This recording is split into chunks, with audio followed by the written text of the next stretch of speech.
கிருபையாய் என்னை நடத்தி செல்லும், தயவாய் என்னை காத்து கொள்ளும், அன்பாய் என்னை அணைக்கும் ஆத்மநேசரே. கிருபையாய் என்னை நடத்தி செல்லும், தயவாய் என்னை காத்து கொள்ளும், அன்பாய் என்னை அணைக்கும் ஆத்மநேசரே.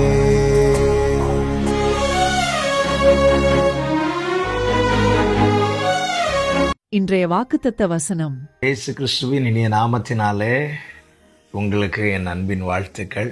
அனைவருக்கும் கிறிஸ்மஸ் நல்வாழ்த்துக்களை தெரிவித்துக் கொள்கிறேன். இந்த நாள் ஒவ்வொருவருக்கும் மகிழ்ச்சியின் நாளாய், ஆசீர்வாதமான நாளாய் கர்த்தர் மாட்டி தருவாராக. கர்த்தருக்குள் மகிழ்ச்சியாயிருங்கள். கர்த்தர் உங்களை ஆசீர்வதிப்பாராக. யோவான் சுவிசேஷம் 1வது அதிகாரம் 11வது வசனம். அவர் தமக்கு சொந்தமானதிலே வந்தார். கர்த்தர் நல்லவர். ஆண்டவராக இயேசு கிறிஸ்துவின் பிறப்பை குறித்து மத்தேயு சுவிசேஷத்திலையும் லூக்கா சுவிசேஷத்திலையும் தெளிவாய் எழுதியிருப்பதை நம்மால் பார்க்க முடியும். யோவான் சுவிசேஷத்தில் இயேசு கிறிஸ்துவின் பிறப்பை ஒரே லைன்ல அழகாய் எழுதியிருப்பது நமக்கு மிகுந்த ஆச்சரியம். இந்த வார்த்தையில ஆழமான சத்தியம் இருக்கிறது. என்ன ஆழமான சத்தியம்?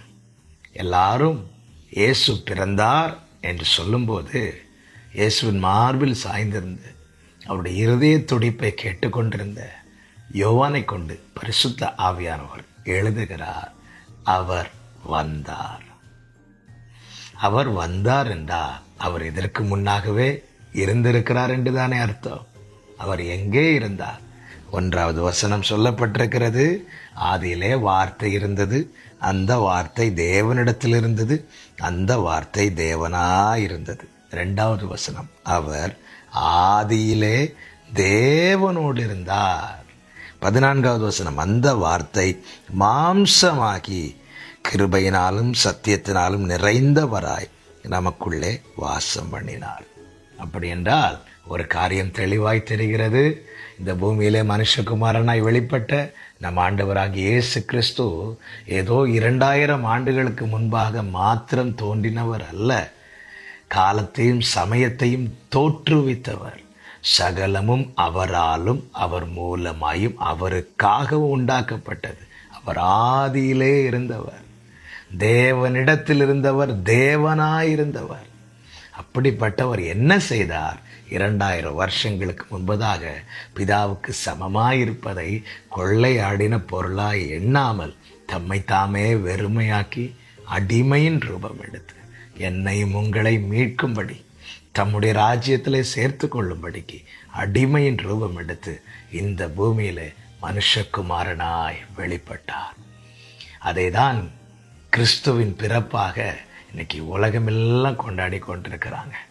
கிறிஸ்து பிறந்தது உண்மை, கிறிஸ்து வெளிப்பட்டது உண்மை. அநேர் வந்தார்கள், சரித்திரம் படைத்தார்கள். ஆனால் கிறிஸ்து வந்தது சரித்திரம் படைப்பதற்கல்ல, சரித்திரத்தை பிரிப்பதற்கு. கிறிஸ்துவுக்கு முன், கிறிஸ்துவுக்கு பின். எப்படி காலங்கள் அப்படி எழுதப்படுகிறதோ அப்படியே ஒவ்வொருவனுடைய வாழ்க்கையும் எழுதப்படும். கிறிஸ்துவை ஏற்றுக்கொள்வதற்கு முன்னே வாழ்க்கை இருள், கிறிஸ்துவை ஏற்றுக்கொண்டதற்கு பின்பு வாழ்க்கை வெளிச்சம்.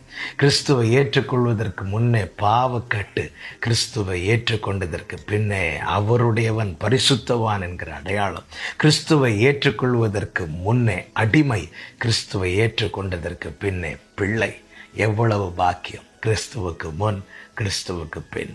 என கேட்கிற ஒவ்வொருவருக்கும் இயேசு கிறிஸ்துவின் நாமத்திலே சொல்லுகிறேன், இன்னும் நீங்கள் ஆண்டவராகிய இயேசு கிறிஸ்துவை சொந்த இரட்சகராய் ஏற்றுக்கொள்ளாமல் இருப்பீர்களே ஆனால் இந்த கிருபையின் தருணத்தை, இந்த காலத்தை தயவாய் பயன்படுத்திக் கொள்ளுங்கள். இதை நீங்கள் கேட்டுக்கொண்டிருக்கும் போதே, இயேசுவே என் பாவங்களை கிருபையாய் எனக்கு மன்னியும், உம்மை நான் சொந்த இரட்சகராய் ஏற்றுக்கொள்ளுகிறேன், நீரே ஆண்டவர், என் பாவத்துக்காய் மரித்தீரே, உமக்கு ஸ்தோத்திரம் என்று உங்கள் இருதயத்திலிருந்து அவரை நோக்கி வேண்டுதல் செய்யுங்கள். அவருடைய இரத்தம் உங்கள் பாவங்களை நீக்கி சுத்திகரிக்கிறது மாத்திரமல்ல, எப்படி கிறிஸ்துவுக்கு முன் கிறிஸ்துவுக்கு பின் என்று பிரிக்கப்பட்டதோ அப்படியே ரட்சிக்கப்பட்ட பின்பு உங்கள் வாழ்க்கை பிரகாசமாய் இருப்பதை நிச்சயமாய் உங்களால் காண முடியும் என்று மாத்திரமல்ல, உங்களை சூழ்ந்திருக்கிறவர்களும் கண்டு கொள்வார்கள். இயேசு கிறிஸ்துவை ஏற்றுக்கொள்ளுங்கள், இயேசு கிறிஸ்துவுக்காய் வாழுங்கள். அவருடைய ராஜ்யத்தை சுதந்தரிக்க தேவன் உங்களுக்கு கிருபை செய்வாராக. ஜெபிக்கலாமா? எங்கள் நல்ல தகப்பனே, இரக்கமுள்ள பிதாவே, எங்களுக்காகவே இந்த பூமியில இறங்கி வந்தீர். உமக்கு கோடி ஸ்தோத்திரம். உம்மை சொந்தமாய் கொண்ட ஜனம் பாக்கியம் உள்ளது. இந்த சத்தத்தை கேட்கிற ஒவ்வொருவரும் இந்த மேன்மையை பெற்றுக்கொள்ளத்தக்கதாய் கர்த்தர் கிருபை செய்யும். தேசத்திலும் இந்த மாற்றம் உண்டாகட்டும். எல்லாரும் இயேசுவை அறியட்டும். அப்பா, உம்மை அறிந்து கொள்ளட்டும். உம்மை சொந்த இரட்சகராய் ஏற்றுக்கொள்ளட்டும். தேசம் இயேசுவை அறியட்டும். தேசம் ரட்சிக்கப்படட்டும். இயேசுவின் நாமம் உயர்த்தப்படட்டும். இந்த நல்ல நாளிலே எப்படி அன்று இருளிலிருந்த ஜனங்கள் வெளிச்சத்தை கண்டார்களோ, அப்படியே என் தேசத்தின் ஜனங்கள் வெளிச்சத்தை காணட்டும். உம்மை காணட்டும் ஆண்டவரே. கர்த்தர் கிருபை செய்யும். இயேசு கிறிஸ்துவின் நாமத்தில் பிதாவே, ஆமென், ஆமென்.